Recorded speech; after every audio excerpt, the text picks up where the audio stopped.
ভারতীয় military academy কোথায় অবস্থিত? দেরাদুনে অবস্থিত। সবুজ বিপ্লবের জনক কাকে বলা হয়? সবুজ বিপ্লবের জনক বলা হয় নরম্যান বোরলগকে। কোষ বা সেল কথাটা প্রথম কে বলেছিলেন? কোষ বা সেল কথাটা প্রথম বলেছিলেন রবার্ট হুক।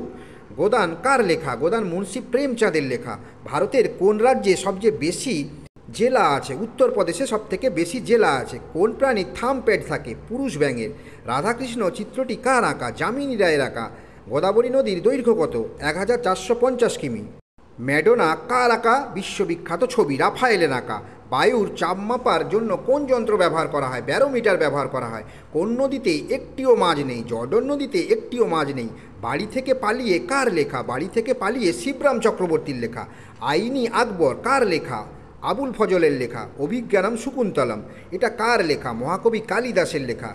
প্যারাডাইজ লস্ট কার লেখা? মিল্টনের লেখা প্যারাডাইজ লস্ট। হর্ষচরিত কার লেখা? হর্ষচরিত লেখেন বাণভট্ট। ক্ষীরের পুতুল কে লেখেন? ক্ষীরের পুতুল লেখেন অবনীন্দ্রনাথ ঠাকুর।